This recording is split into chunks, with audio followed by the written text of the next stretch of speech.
The phone screen glows in the dark. 3 words stare back at him. I'm sorry. Can't. Calloway locks his car door and breathes in cold November air. His shoes scrape against wet asphalt as he steps toward the restaurant entrance. Rain threatens overhead.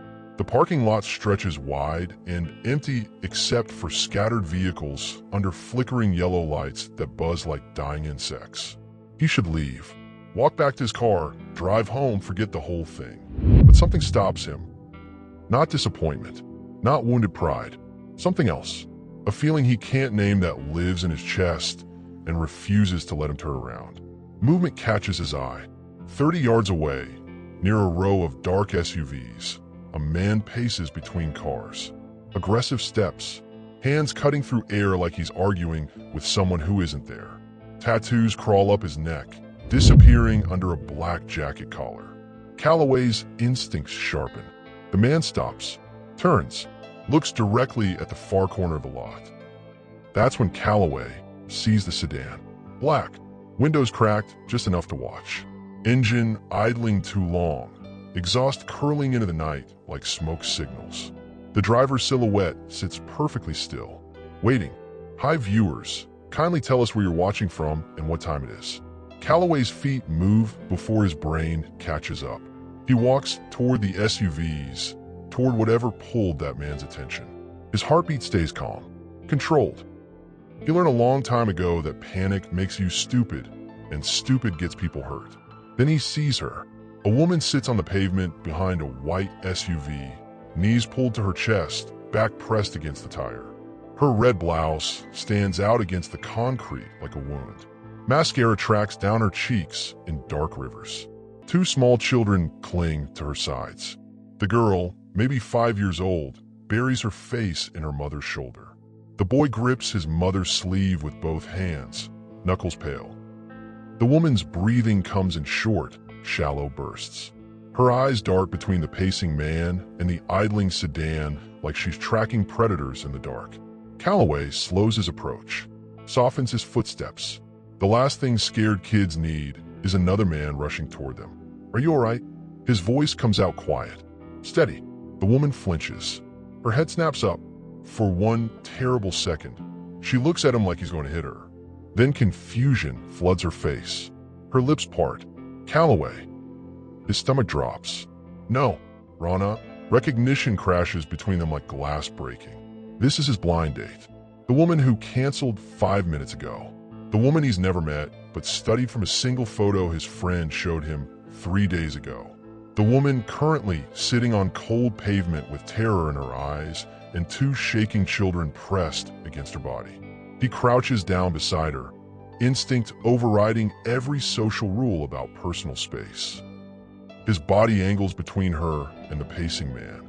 His shoulder blocks the sedan's line of sight. What happened, he asks. Rana opens her mouth, but nothing comes out. Her hands tremble. The little girl whimpers. The boy's eyes lock onto Calloway's face, searching for something. Safety, maybe, or just someone who isn't afraid. Footsteps echo across the parking lot. Close, getting closer. A voice cuts through the night air, sharp and cold. There you are. Calloway doesn't turn around. Not yet. He keeps his eyes on Rana's face, reading everything she's not saying. The way her breath catches. The way her fingers dig into her children's backs like she's trying to pull them inside her own skin. The footsteps stop. Rana. The voice behind him drips with false sweetness. We need to talk. Calloway stands. Slowly, his movements deliberate, non-threatening but unmovable. He turns and faces the man with neck tattoos and a smile that doesn't reach his eyes. The man looks him up and down, sizes him up like merchandise. Who the hell are you? Before Calloway can answer, the sedan door opens. Not all the way, just a crack, just enough to let him know there's someone else. Someone watching, someone waiting for a signal. The little boy starts crying, silent tears that slide down his face without sound, like he learned a long time ago that making noise brings trouble. Rana's voice comes out barely above a whisper. Please. She's not talking to the tattooed man. She's talking to Calloway, begging him with her eyes. Please don't make this worse. They won't leave if you fight back. The tattooed man grins wider. Smart girl. Always was smart. That's why we liked her. Calloway's jaw tightens. His hands stay loose at his sides. His voice drops lower, colder than the November air. She doesn't want to talk to you. The grin falters. Just for a second. Then it snaps back into place, meaner this time. And who's going to stop me? You. The sedan door opens wider. A second man steps out. What would you do if you found a stranger in danger? Would you walk away or step in? Drop your answer below. The second man moves different than the first. No pacing, no wasted energy. He stands beside the sedan like a piece of machinery waiting for orders. Broad shoulders, hands in his jacket pockets, eyes flat and empty. Rana makes a sound in her throat. Small, broken. She recognizes him. The tattooed man. Kestrel, Calloway guesses from context, takes a step closer. His boots scrape concrete. You've been ignoring my calls, Rana. That's disrespectful. After everything I did for you. Calloway doesn't move, doesn't speak. He knows men like this. They feed on reaction. Anger gives them permission. Fear gives them power. So he gives them nothing. Just stands there, breathing, watching. Kestrel's smile cracks at the edges. You think you're tough? Standing there in your nice shirt, playing hero? He gestures toward the children. These ain't even yours. What do you care? The little girl whimpers again. Louder this time. Rana pulls her daughter closer, and that's when Calloway sees it. The phone in Rana's hand, screen glowing with a new message. She angles it away from Kestrel, but not fast enough. Calloway catches 3 words before she locks the screen. Time's running out. His mind shifts gears. This isn't random. This isn't some ex-boyfriend showing up drunk and angry. This is coordinated, planned. The sedan, the second man, the timing of Rana's cancellation. Kestrel glances at his watch. A cheap digital thing that doesn't match the expensive jacket he's wearing.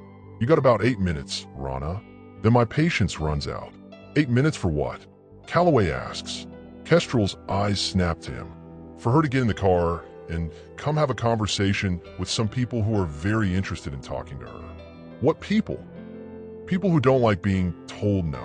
The second man shifts his weight. His right hand comes out of his pocket. Empty, but the gesture makes its point. Calloway's pulse stays steady. He learned control young. Learned it watching his father throw tantrums in boardrooms. Watching grown men crumble under Solomon Thorne's rage while pretending it was business strategy. He swore he'd never be that kind of man, but he also swore he'd never stand by and watch someone get hurt. Rana's voice cracks. Calloway, please. Just go. This isn't your problem. He doesn't look at her. Keeps his eyes locked on Kestrel. She said she doesn't want to go with you. Kestrel laughs. Actually laughs. You don't even know her. You don't know what she owes. You don't know what happens if she doesn't pay. Then tell me. Or what? The air between them pulls tight. The parking lot lights flicker overhead. Somewhere in the distance, traffic hums on the highway. Normal life happening while this moment stretches thin and sharp. The second man touches something metallic on his belt. Not a weapon. A radio. She's secured, he says into it. Low. Clipped. Secured. Like she's cargo. The little boy suddenly pulls away from his mother and grabs Calloway's pant leg. His small fingers twist into the fabric. His face tilts up, eyes wide and wet. Please don't let them take us. For words. That's all it takes. Calloway feels something shift inside his chest. Not anger. Anger is loud and stupid. This is colder, sharper. The same feeling he got watching his father destroy that single mother's life over a crying toddler. The same feeling that made him choose engineering over executive lounges. That made him hide his last name. That made him spend his money on underfunded labs instead of yachts. The feeling that whispers, not on my watch. Kestrel notices the boy clinging to Calloway. His grin turns cruel. Look at that. Kids always know. They can smell weakness. But Calloway isn't weak. He's calculating. The sedan, the radio, the 8-minute countdown, the coordinated positioning. This isn't about debt. Debt collectors don't move like military operations. They don't use code words and timers. This is something else, something bigger. Rana's phone buzzes again. Her face goes pale. Kestrel's watch beeps. 7 minutes, he says. Is Calloway walking into something he can't handle? Comment your theory now. Kestrel takes another step forward. Close enough now that Calloway can smell cigarette smoke and cheap cologne. Close enough to be a threat. Last chance, pretty boy. Walk away. Calloway's voice stays level. No. Something flashes in Kestrel's eyes. Surprise, maybe, or respect. Hard to tell with men who live on intimidation. Kestrel reaches for Rana's wrist. Calloway moves. Not fast, not violent, just there. His hand intercepts Kestrel's, fingers wrapping around the other man's wrist with controlled pressure. Not hurting, not yet, just stopping. Don't touch her. Kestrel tries to yank his arm back. Calloway doesn't let go. His grip stays firm, measured. He learned this from security trainers his father hired. The kind who taught control, not combat. Pressure points, leverage, minimum force for maximum effect. Kestrel's face reddens. You're making a mistake. Maybe. The second man moves away from the sedan, his footsteps deliberate, his right hand hovering near his belt. Rana gasps. Calloway, stop. Please. You don't understand what you're doing. He understands perfectly. He's choosing sides in a fight he doesn't know anything about. Choosing the woman with terrified children over the man with backup and a countdown clock. Choosing right over safe, just like he always does, just like his father always hated. Calloway releases Kestrel's wrist, steps back, puts himself between the children and both men. His body language reads calm, but his positioning screams protection. Kestrel rubs his wrist. You got no idea who you're messing with. Then tell me. Why would I do that? Because you're stalling. Calloway glances at the watch. 6 minutes. You need her somewhere, and you need her there fast. But you can't just grab her in a public parking lot with witnesses. Kestrel's smile disappears. Got him. Calloway continues, voice quiet but sharp. So you're trying to scare her into going voluntarily. Trying to make it look like she chose to leave. That way nobody asks questions. Rana stares at him. How did you? I pay attention. The second man mutters something into his radio. Calloway can't hear the words, but he hears the tone. Requesting instructions. Requesting permission to escalate. The parking lot suddenly feels smaller. Tighter. The little girl buries her face deeper into her mother's shoulder. The boy presses against Calloway's leg, using him as a shield. Kestrel's jaw works. His hands clench and unclench. Fine. You want to know? She owes people money. A lot of money. And those people don't accept excuses. What people?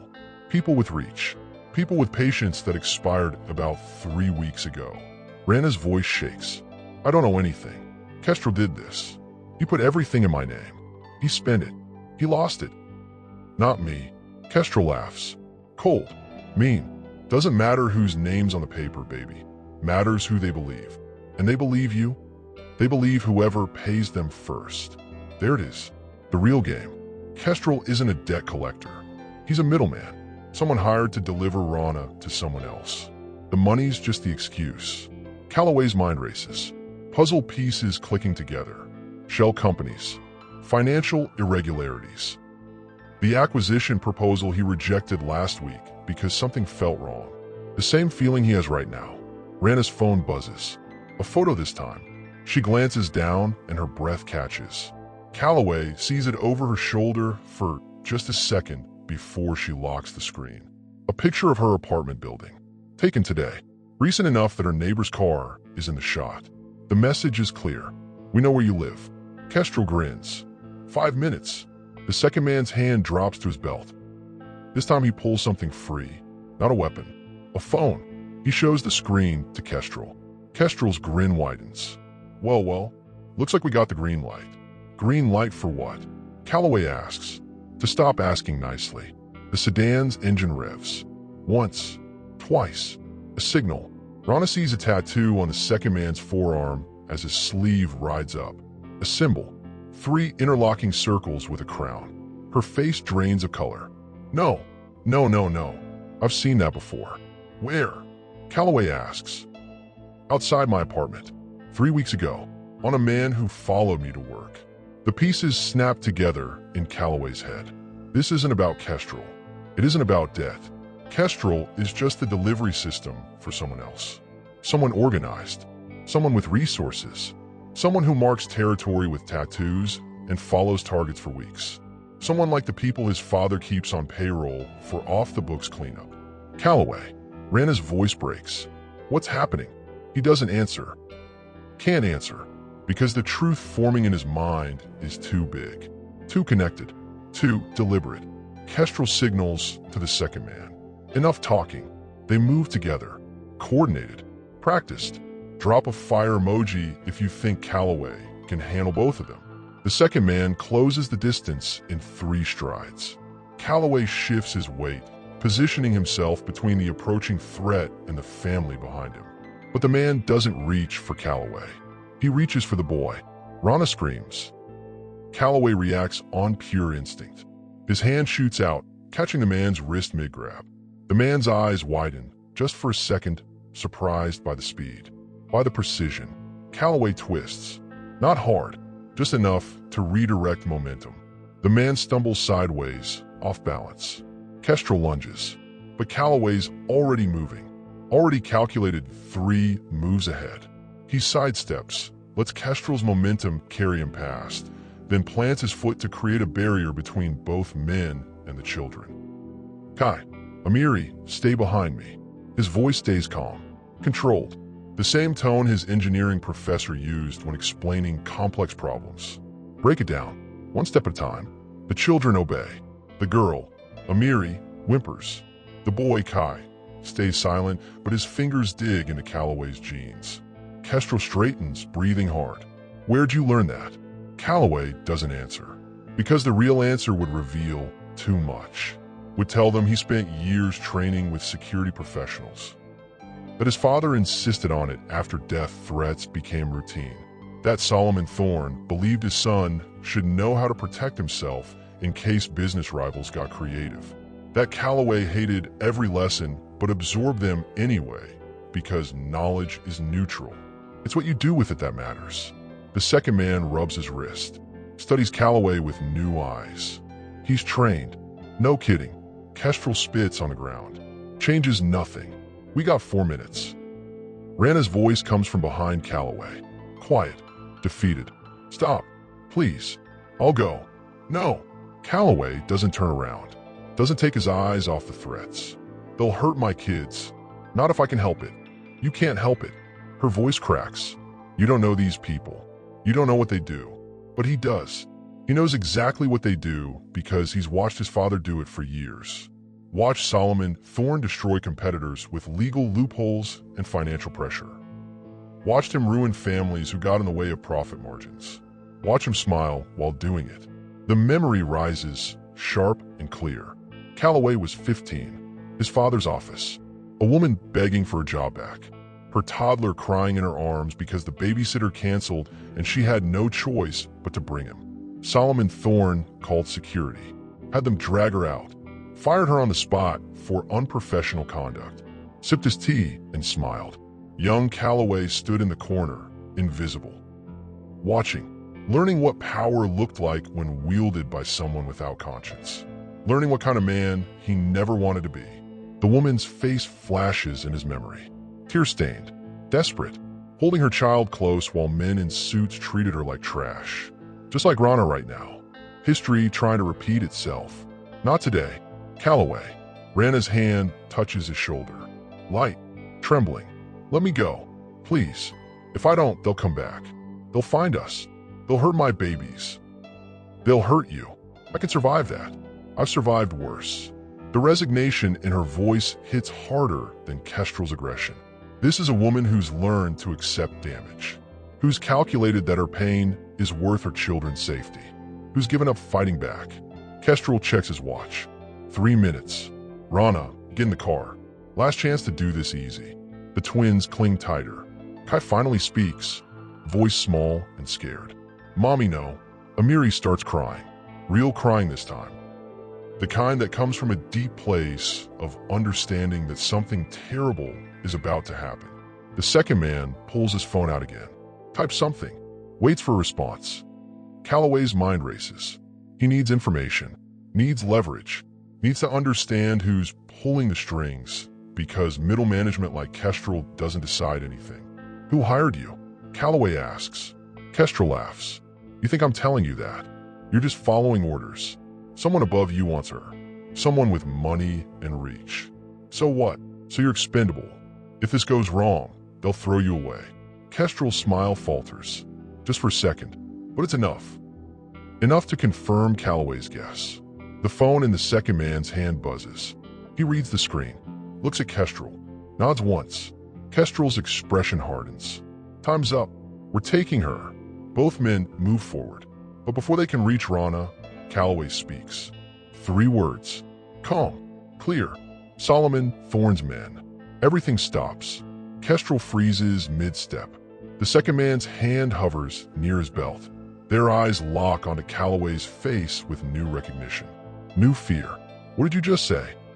Kestrel's voice comes out different now. Uncertain. Calloway keeps his expression neutral. The tattoo.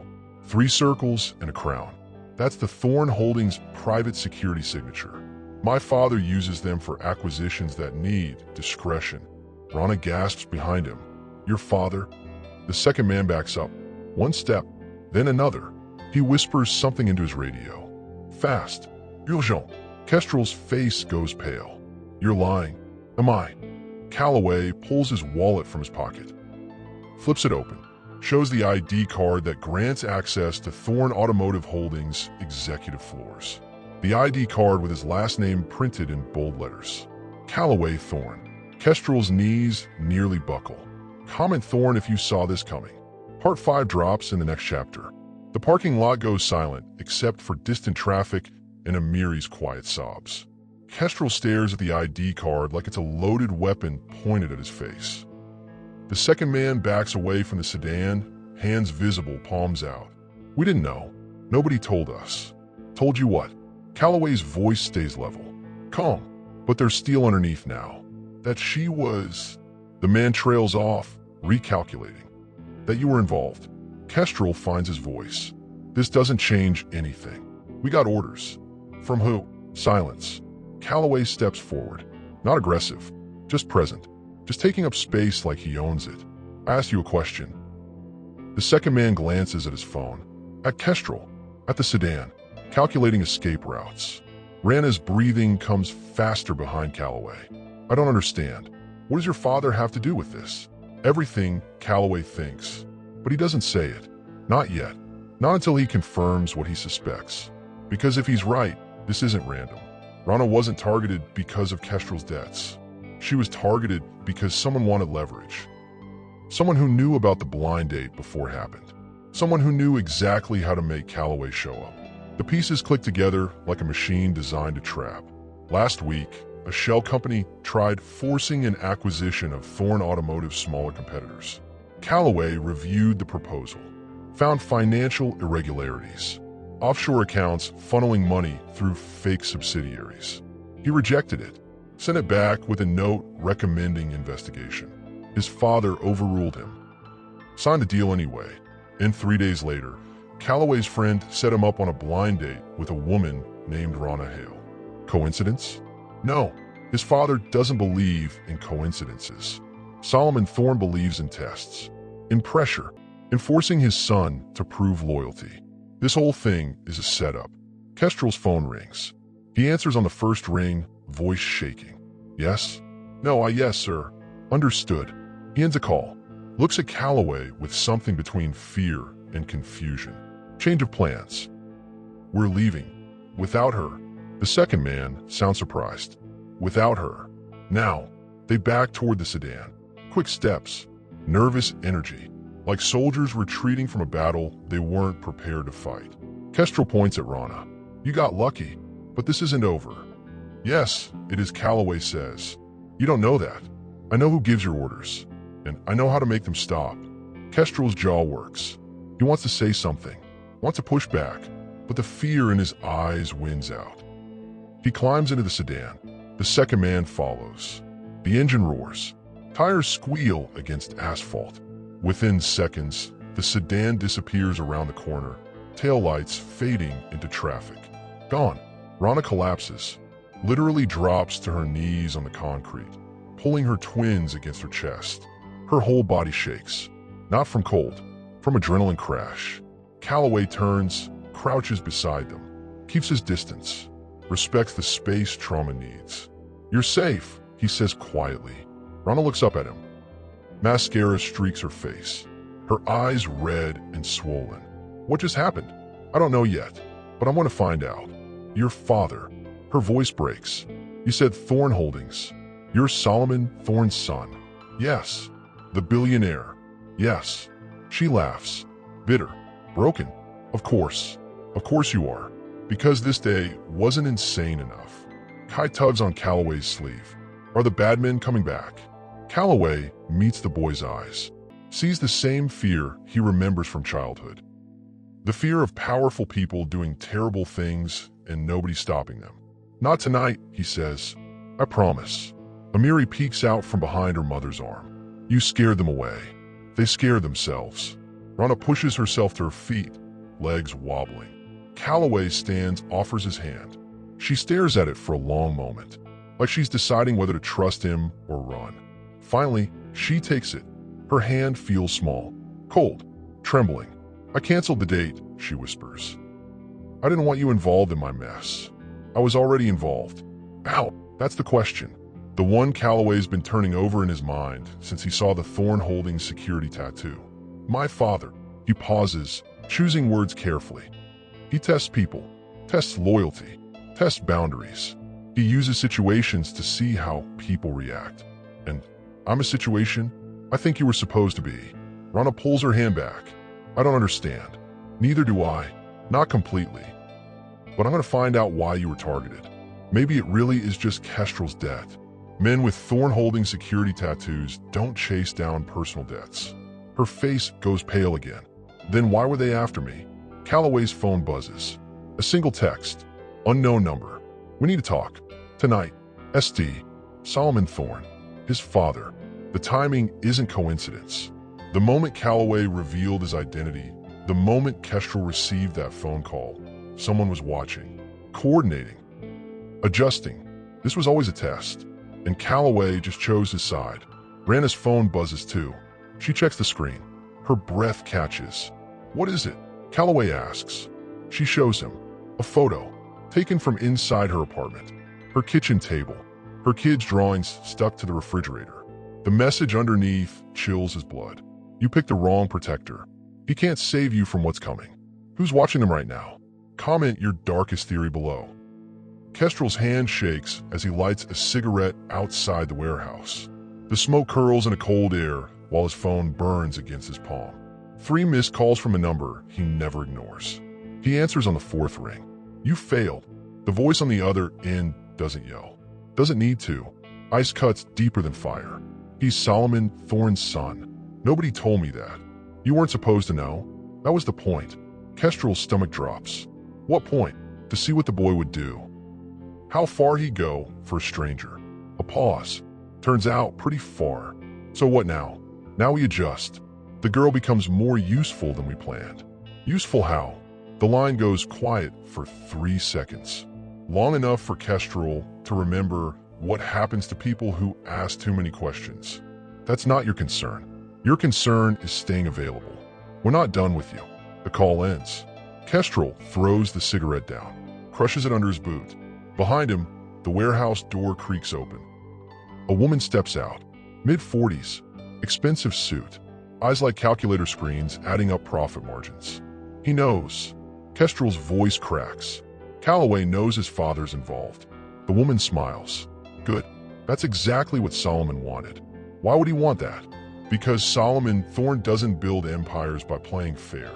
He builds them by testing loyalty, breaking weaknesses. She walks past Kestrel toward a waiting car.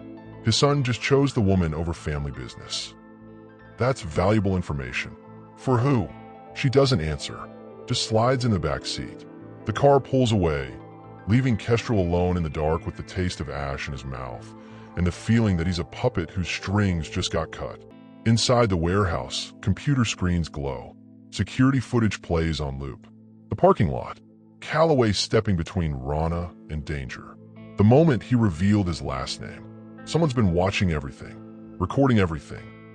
Drop loyalty if you think Calloway just made the biggest mistake of his life. Calloway's car smells like leather and fear. Rana sits in the passenger seat, twins buckled in the back. Nobody speaks. The silence stretches tight like wire about to snap. His phone buzzes again. Same unknown number. Same initials. Address attached. 1 hour. Come alone. ST. Rana notices. Your father? Yes. Are you going? I have to. What? Good question. Calloway's fingers grip the steering wheel. His jaw works. Because if I don't, he'll assume I'm choosing you over him. And that makes you a bigger target. I'm already a target. Not like this. Not with him deciding your leverage. Kai's voice pipes up from the back. Small. Scared. Where are we going? Calloway meets the boy's eyes in the rearview mirror. Somewhere safe. Where's safe? Another good question. Calloway pulls into a hotel parking lot. Mid-range. Clean but not expensive. The kind of place that doesn't ask questions if you pay cash. He books a room under a fake name. Pays for 3 nights up front. Leads Rana and the twins inside. The room smells like industrial cleaner and old carpet. 2 beds. A bathroom with a lock. Windows that face the interior courtyard. Defensible. Rana sits on the bed. Pulls her twins close. What happens now? Now I go talk to my father. Find out what he wants. And if he wants me, he can't have you. The words come out harder than Calloway intended. Sharper, but they're true. He spent his whole life watching his father take things. People, companies, futures. Always taking, never giving. Not this time. Rana's eyes search his face. You don't even know me. Why are you doing this? Because someone has to. That's not an answer. He turns to face her fully. When I was 15, I watched my father destroy a woman's life because she brought her crying kid to work. Security dragged her out. She was begging, holding her toddler, and my father smiled. The memory burns. I swore I'd never be that man. Never look away when someone's hurting. Rana's expression softens. Just slightly. Your father sounds terrible. He is. And you think he's behind tonight? I know he is. Calloway checks his watch. 40 minutes until the meeting. Those men work for him. That tattoo is his private security signature. He uses them for acquisitions that need pressure. I'm not a company. No, but you're connected to me now, and that makes you useful. Amiri tugs on her mother's sleeve. I'm hungry. Calloway reaches for his wallet, pulls out cash, hands it to Rana. There's a diner attached to the hotel. Order room service. Keep the door locked. Don't open it for anyone except me. How will I know it's you? He thinks. I'll knock 3 times. Pause. Then twice more. Rana takes the money. Her fingers brush his. What if you don't come back? I will. You can't promise that. She's right. He can't. But he says it anyway. I promise. Kai speaks up. The bad man said you can't save us. Calloway crouches to the boy's level. Eye to eye. The bad man was wrong. How do you know? Because I'm not trying to save you. I'm trying to stop the people who hurt you. That's different. The boy processes this. Nods slowly. Okay. Calloway stands. Heads for the door. Rana's voice stops him. Calloway. She swallows hard. Thank you. For not walking away. He doesn't respond. Just nods once and leaves. The drive takes 30 minutes. His father's estate sits on 40 acres outside the city. Gates. Guards. Cameras everywhere. The house looks like old money and new cruelty had an architectural child. Calloway parks. A security guard escorts him inside. No words. Just silent efficiency. Solomon Thorne waits in his study. 60 years old. Silver hair. Eyes like frozen lakes. He doesn't stand when Calloway enters. Sit. Calloway remains standing. His father smiles. Still defiant. Good. I was worried tonight broke you. You set the whole thing up. Of course I did. Comment exposed if you knew Solomon orchestrated everything from start. Solomon Thorne pours 2 glasses of scotch. Slides one across the mahogany desk toward Calloway. The amber liquid catches lamplight like trapped fire. Calloway doesn't touch it. His father sips. Savors. You're angry. You used innocent people to test me. I used assets to gather information. There's a difference. Solomon leans back in his leather chair. That woman, Rana Hale, became interesting 3 weeks ago when my investigators discovered her ex-boyfriend had connections to offshore accounts tied to our competitors. Kestrel Dre, small-time criminal with big-time debts. Perfect pressure point. Solomon swirls his drink. I arranged a blind date through your friend Marcus. Wanted to see how you'd react when confronted with real danger. Whether you protect a stranger or protect yourself. Calloway's hands curl into fists. You could have gotten those kids killed. Please. Kestrel's men had strict orders. Intimidate, not harm. Everything was controlled. Controlled. Calloway's voice rises. A terrified mother thought her children were about to be taken. That's not controlled. That's cruel. Solomon's expression hardens. That's business. You think competitors play nice? You think empires are built on mercy? He stands, walks to the window. I've spent 40 years clawing my way to the top, destroying anyone who challenged me. And you, my only son, spend your time hiding your last name, playing engineer in underfunded labs, refusing to embrace what you are. I know what I am. I'm nothing like you. Exactly. And that's the problem. Solomon turns. Tonight proved what I suspected. You'd sacrifice family interests for strangers. You'd choose emotional reactions over strategic thinking. You're weak. The word lands like a slap. Weak. The same word his father's been using since Calloway turned down the executive position at 19. Since he chose engineering school over business school. Since he started donating his trust fund money to causes his father considered wasteful. Weak. But Calloway doesn't feel weak. He feels something else. Something cold and sharp and absolutely certain. I'm not weak. I'm just not cruel. In my world, those are the same thing. Then your world is broken. Solomon laughs. Actually laughs. Broken? My world built a billion-dollar empire. My world influences policy and controls markets. What has your world built? Relationships. Trust. Things that don't fall apart when money disappears. Naive. Solomon drains his glass. Sets it down hard. But entertaining. Which brings me to my offer. Calloway's stomach tightens. What offer? Work for me. Really work for me. Take the VP position. Learn the business from the inside. Use that brilliant mind of yours for something that matters. I already told you no. That was before tonight. Before you understood how exposed you are. Solomon's smile turns predatory. Rana Hale is a loose end now. She knows too much. She's seen too much. My competitors will hear about this. They'll wonder why Solomon Thorne's son protected her. They'll ask questions. So she becomes a target. A real one. Not staged. Not controlled. Solomon picks up his phone. Shows Calloway a surveillance photo. Rana and the twins in the hotel room. Taken 20 minutes ago. I can protect her. Give her money.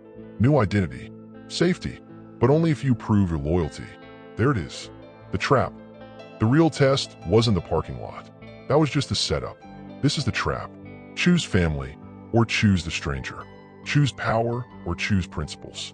Calloway's mind races. His father doesn't make empty threats. If he says competitors will target Rana, they will. If he says he can protect her, he can. But the price is everything Calloway's fought against his entire life. The price is becoming Solomon Thorne's son in more than name. I need time to think, Calloway says. You have until morning. After that, I withdraw all protection. She's on her own. Solomon sits back down. This is what real power looks like, son. Not fighting in parking lots. Not playing hero. Real power is making people choose between bad options and worse ones. Calloway turns to leave. One more thing. Solomon's voice stops him. That woman, she's not who you think she is. What does that mean? It means everyone has secrets, even desperate single mothers with crying twins. Solomon pulls up another file on his computer. Rana Hale worked for Meridian Financial 3 years ago. Accounting department. She had access to transaction records. Records that show money laundering through shell companies. Calloway's blood goes cold. You're lying. I'm not. She either knew about the fraud or participated in it. Either way, she's not innocent. Then why isn't she in prison? Because someone protected her. Someone powerful. Someone who wanted leverage over her. Solomon's smile widens. Someone like me. The room tilts.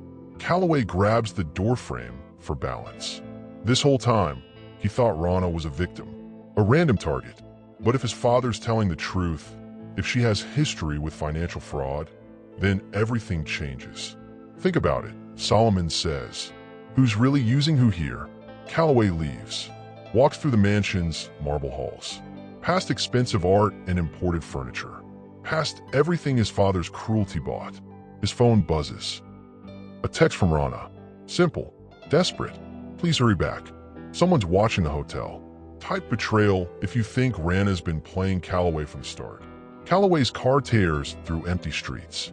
Red lights become suggestions. Speed limits become irrelevant.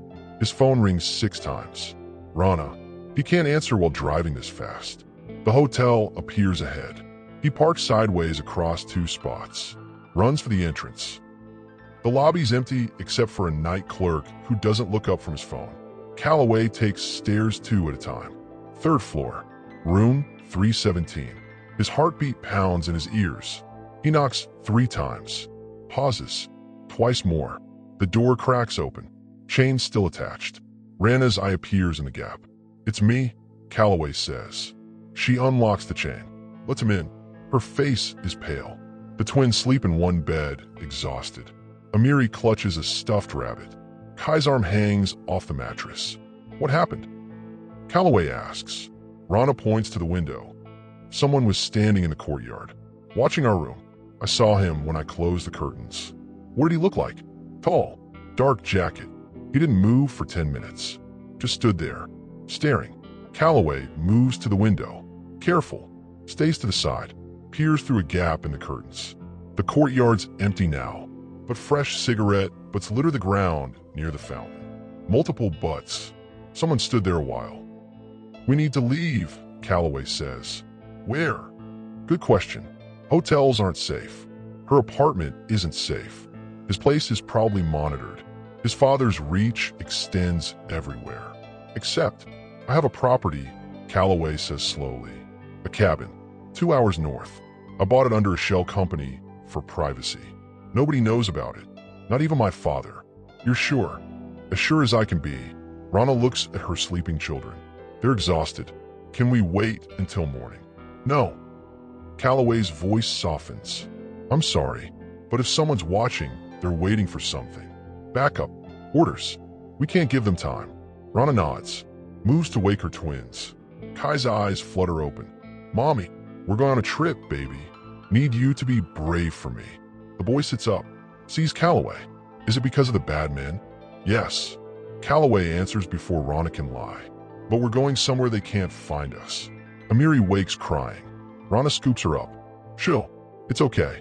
We're safe. But they're not safe. Not yet. Calloway grabs their few belongings. Leads them down the back stairs. His car waits where he left it. He straps the twins into the back seat. Rana slides into the passenger side. The engine starts. Calloway pulls onto the main road. For 20 minutes, nobody speaks. Just headlights on dark highway. Trees passing in shadows. Distance growing between them and danger. Then Rana breaks the silence. Your father said something, didn't he? About me. Calloway's hands tighten on the wheel. What makes you say that? Because you're different. Since you came back, you're watching me like I might be dangerous. He doesn't deny it. What did he tell you? She asks. That you worked for Meridian Financial. That you had access to transaction records showing money laundering. Rana's breath catches. She stares straight ahead. I wondered when that would surface. So it's true. Parts of it. Her voice shakes. I worked there. I did see the records. But I didn't participate. I reported it. To who? Internal compliance. They told me they'd investigate. She laughs bitterly. 3 days later, I was fired. Threatened. Told to stay quiet or face charges myself. Did you? Stay quiet? What choice did I have? I had twin babies and no job. Kestrel was gambling away our savings. I couldn't fight a financial corporation with lawyers and connections. Tears slide down her cheeks. So yes, I stayed quiet. I survived. And I've hated myself for it every day since.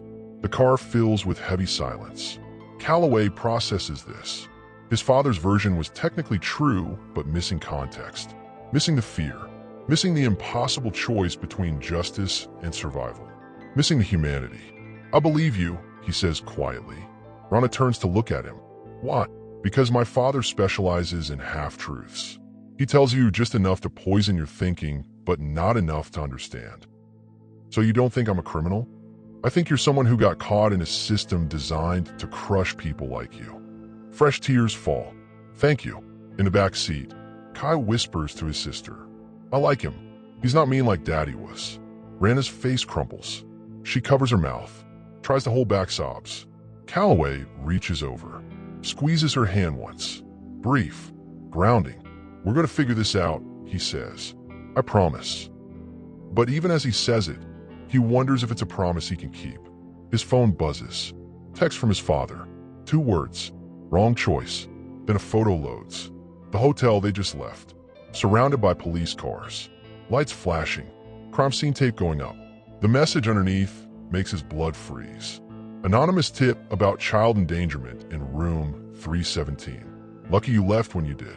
Next time I won't be so generous." Calloway deletes the text before Rana sees it, but his hands shake on the wheel. His father just showed him what real power looks like. The ability to weaponize law enforcement. The ability to destroy lives with a phone call. The ability to hurt everyone Calloway cares about without lifting a finger. Dawn breaks over the highway. Pink and gold light bleeding across the horizon. A new day, starting while the old nightmare continues. Rana stares at the sunrise. "Do you think we'll actually be safe?" "At the cabin." Calloway wants to say yes. Wants to promise her safety and peace and a future without fear. But he's learned to tell the truth. "I think we'll be safer. For now. And after now, I'll figure something out." How? He doesn't have an answer yet. But he's working on one. Because running isn't a solution. It's just delayed confrontation. Eventually, he'll have to face his father. Face the whole system Solomon Thorne represents. Face the choice between safety and justice. And Calloway's starting to realize those might be the same thing. Comment cabin if you think they'll be safe. Or comment trapped if you think Solomon's already waiting there. The cabin appears through morning mist. Small, wood-sided, windows reflecting pine trees. Smoke curls from the chimney. Calloway set the automatic system remotely during the drive. Rana carries sleeping Amiri inside. Calloway carries Kai. The boy's head rests on his shoulder, breath warm against his neck. Inside smells like cedar and safety. A fireplace crackles. The furniture is simple but comfortable. No luxury, no excess, just shelter. Calloway lays Kai on the couch, covers him with a blanket. Rana does the same with Amiri in the bedroom. They meet in the kitchen. Sunlight streams through windows. Outside, trees stretch endlessly.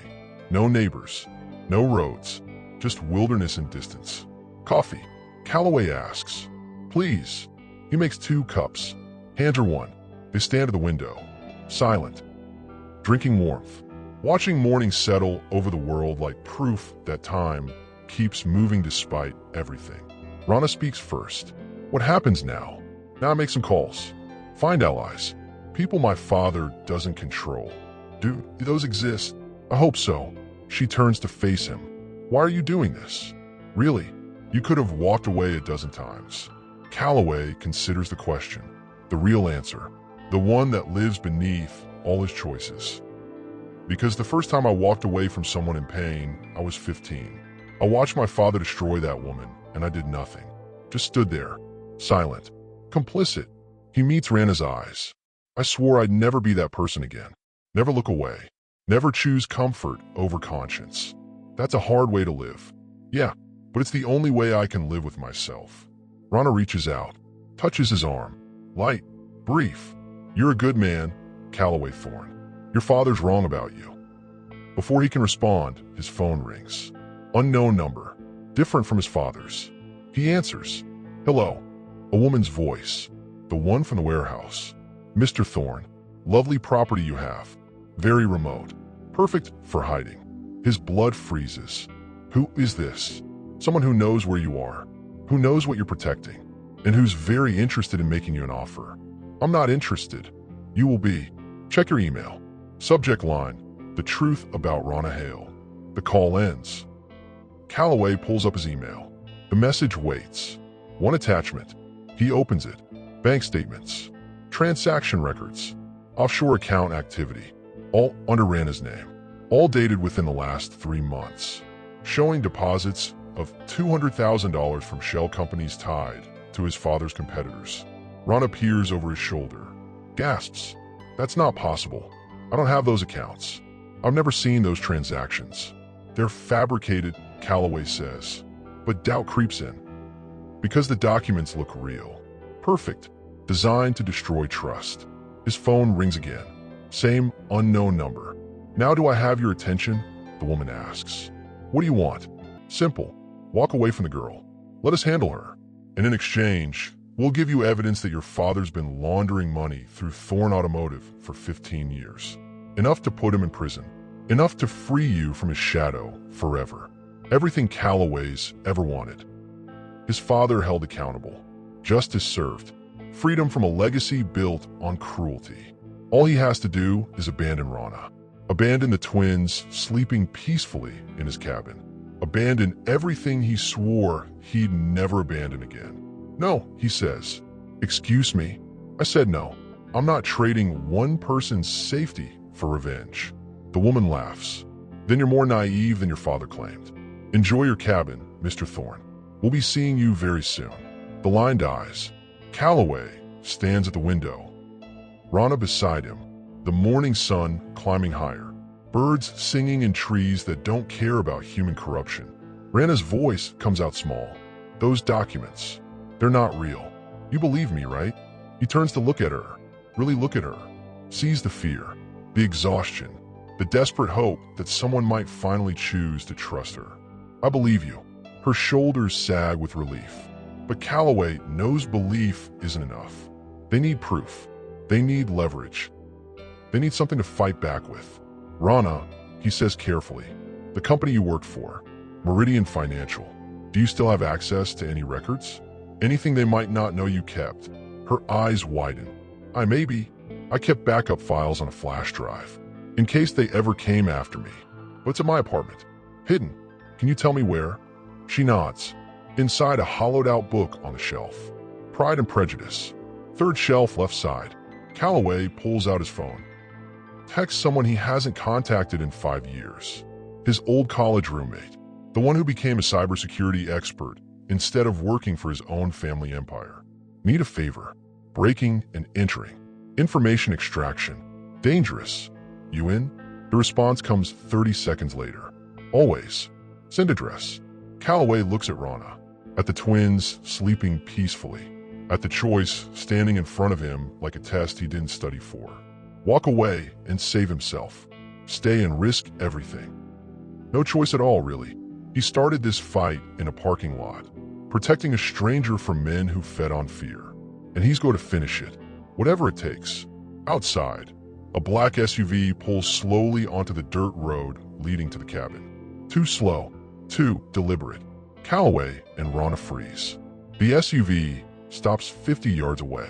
Engine running, windows tinted. Nobody gets out, just sits there, watching, waiting. A message delivered without words. We know where you are. We're not hiding anymore. Calloway's jaw tightens. His mind races through options. Escape routes, defensive positions, ways to protect 2 adults and 2 sleeping children against unknown numbers with unknown resources. Rana whispers, this started as a blind date. Calloway keeps his eyes on the SUV. Yeah, and now it's a war, and I'm seeing it through. The SUV's door cracks open, just an inch. A warning. Calloway reaches for his phone, dials 911, keeps his finger over the call button. Ready, waiting. The door closes. The SUV backs away, disappears into the trees. Gone. For now. Rana exhales. What do we do? Calloway turns to face her. His expression calm, but his eyes burning with something new. Something dangerous. We stop running. We gather evidence. We expose everyone. My father, his competitors, the whole system. He pauses. And we make sure nobody ever hurts you or your kids again. Ow, I don't know yet, but I promise you, I'll figure it out. Outside, morning birds keep singing. Inside, two children sleep peacefully, unaware their mother just found someone willing to fight for them. Someone who chose justice over safety. Someone who proved that not all powerful people are cruel. Some are just quiet until they're needed. This is just the beginning. Subscribe and turn on notifications so you never miss what happens next. Drop a comment telling us what you think Callaway should do. Your thoughts inspire others and keep these stories alive. Share this with someone who needs to remember that good people still exist in the world. Part 2 coming soon.